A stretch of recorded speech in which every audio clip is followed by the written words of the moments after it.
В петок завршува пописот на свињите од зоната под надзор во радиус од 10 километри од одгледувалиштата во источниот регион на државата, каде што се појави болеста африканска свинска чума.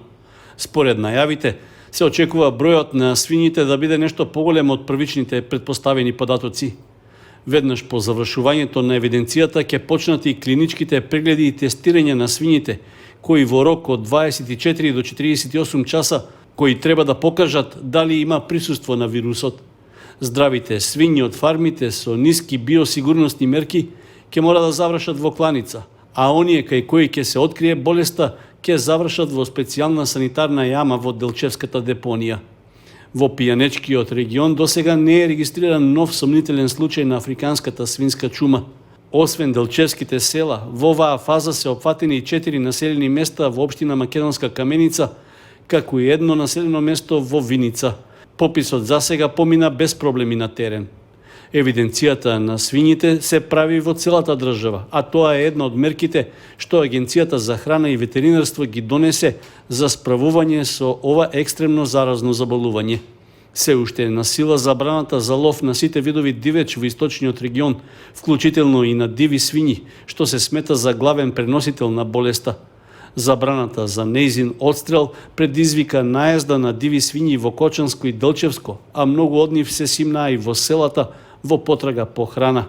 Пред една недела производителите на свинско месо побараа уништување на свињите во високоризичните одгледувалишта, како и продолжување на мерката за одстрел на дивата свиња, што е преносител на вирусот на африканска свинска чума. Собранието на млади на општина Кочани ги избра членовите на локалниот младински совет, при што присутните делегати со тајно гласање избраа 5 од 11 пријавени кандидати. Избраните представници на советот се од редовите на младинските организации и од политичките подмладоци што работат и действуваат во општината. Мнозински број гласови добија Јани Михајлов од Унијата на млади сили на ВМРО-ДПМН, Иван Јанев од локалниот клуб на Социјалдемократската младина на Македонија, Тина Соколовска од Сдруженијето Еднакви за сите, Јаким Јакимов од боречкиот клуб Спартак и Иле Матеничарски од Општинската организација на Црвен крст. На изборната седница кандидатите за членови на младинскиот совет ги представиле организациите од кои доаѓаат, како и искуството во работењето со млади и нивниот придонес во младинскиот активизам на локално ниво. Како тело со советодавна и застапувачка улога, локалниот младински совет треба да помогне во решавањето на прашања од младински интерес кон локалната самоуправа. Неговата задача е да обезбеди зајакнување на младинскиот активизам во локалната средина, да овозможи развој на личниот и професионалниот живот на младите и реализација на идеи што се однесуваат на младата популација во општина Кочани. Локалниот младински совет треба да биде партнер со локалната самоуправа во решавањето и реализирањето на проекти што се од интерес на младите луѓе во Кочани.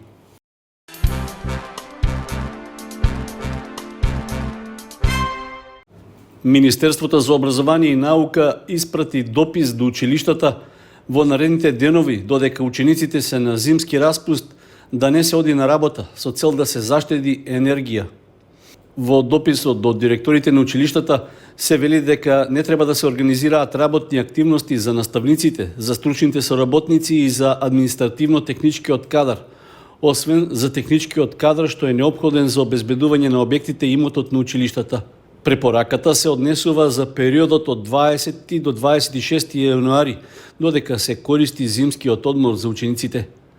Препораката се дава со цел да се намалат трошоците за енергија и за струја во училишните објекти, се вели во дописот од Министерството за образование и наука. Инаку, со одлука на владата, зимскиот распуст за учениците е проложен до крајот на јануари, поради пикот на заразата со COVID-19 во државата. Локалната самоуправа на Виница се вклучува како партнерска страна во проектот обезбедување пристојни услови за домување на ромите во општина Виница СДХ, што го реализира Сдруженијето за поддршка на маргинализирани заедници Ромски ресурсен центар. При посетата на општината, представници од Сдруженијето ги представиле целите на проектот и заложбите за унапредување на квалитетот на живење и статусот на ромската заедница на локално ниво. Според проектот, предвидено е да се подготви комплетен урбанистички план за блок 18 во Виница, каде што претежно живее ромската популација. Се работи за површина од околу 25 хектари, при што ќе се изврши легализација на парцелите во целата ромска населба и ќе се обезбеди регистрација на сопственоста на имотот во катастарот на недвижности. Исто така ќе се реализираат и активности за подобрување на комуналните и другите услови за живење на семејствата од овој дел на Виница, информираа од локалната самоуправа. Проектните активности треба да завршат најдоцна до крајот на јуни оваа година, а за што општина Виница дава целосна поддршка. На средбата со представници од Ромскиот ресурсен центар се разговарало и за понатамошната соработка и вклучувањето на општината во слични програми, што се од големо значење за подобрување на условите за живење на ромското население.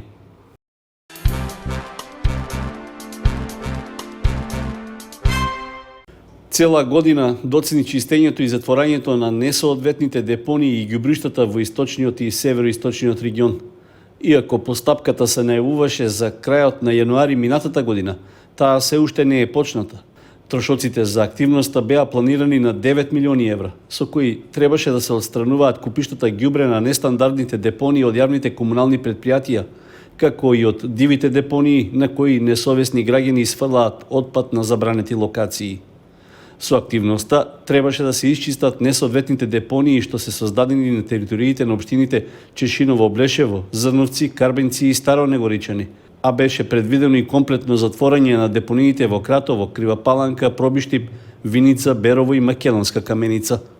Според најавите, затворањето на депониите и ѓубриштата е планирано да се одвива во две фази. При тоа, во источниот регион регистрирани се 12 несоодветни депонии и 72 диви ѓубришта. Првата фаза опфаќа расчистување на ѓубриштата и целосно затворање на помалите депонии, додека останатите поголеми ќе бидат делумно затворени. Во оваа група се вклучени постојните несоодветни локации за депониите во Кочани, Штип, Делчево, Пекчево, Свети Николе, Куманово, Ранковци и Липково. Во втората фаза, откако ќе се изгради регионалната депонија во Свети Николе, комплетно треба да бидат затворени сите сегашни депонии во источниот и североисточниот регион. Носител на активноста е Министерството за животна средина и просторно планирање, кое веќе избра две компании од Германија и од Турција, што одделно ќе работат во двата региона. Депониите и ѓубриштата треба да се затворат според три модели. На оние локации на кои е депониран отпад помалку од 3000 метри кубни, ангажираните компании ќе ги исчистат, додека ѓубретот ќе се премести на постојните несоодветни депонии. Другите локации на кои е напластен отпад до 10.000 метри кубни треба да се затворат и покријат без систем за собирање на биогасот. За поголемите депонии со над 10.000 метри кубни отпад, меѓу кои е Кочанската, работите опфаќаат затворање, стабилизирање и покривање со систем за собирање на биогас.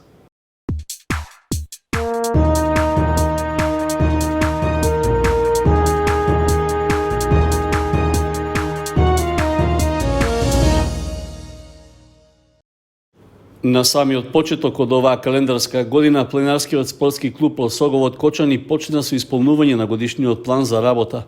Во рамки на планираните активности, најавен е нов марш за предстојниот викенд. В недела, на 23 јануари, ќе се реализира зимско искачување на врвот Китка на надморска височина од 1903 метри на Осоговските планини. Должината на патеката е околу 8 километри во еден правец, а тргнувањето е од градскиот парк во Кочани во 6 часот наутро со сопствени возила. Стартот на маршот е од манастирскиот комплекс Еленец во селото Цера во 7 часот. Неопходно е заинтересираните за маршот да го пријават своето учество кај председателот на клубот Тоша Антов. Како дел од активностите, Кочанските планинари во рамки на одбележувањето на празникот Водици организираа искачување до највисокиот врв на Осоговските планини Руен. Маршот се реализираше по сончево време, но по снег, ниски температури и во зимски услови. Сепак тоа не беше пречка да се стигне до врвот и да се реализира планираната тура. Инаку, минатата година пленарскиот спортски клуб Осогово ја заврши со околу 50 организирани и реализирани планинарски акции со искачување на невисоките врвови на Балканот и во Македонија. Исто така беа организирани и 2 младински едукативни кампови. Се одржа традиционалниот Петровденски марш со повеќе од 250 учесници, а имаше и 12 искачувања на врвот Руен, од кои 7 во месец јануари, 6 на Царев врв, неколку искачувања на врвот Китка и учество на обуки. Исто така беа зачленети и 10 нови членови во клубот.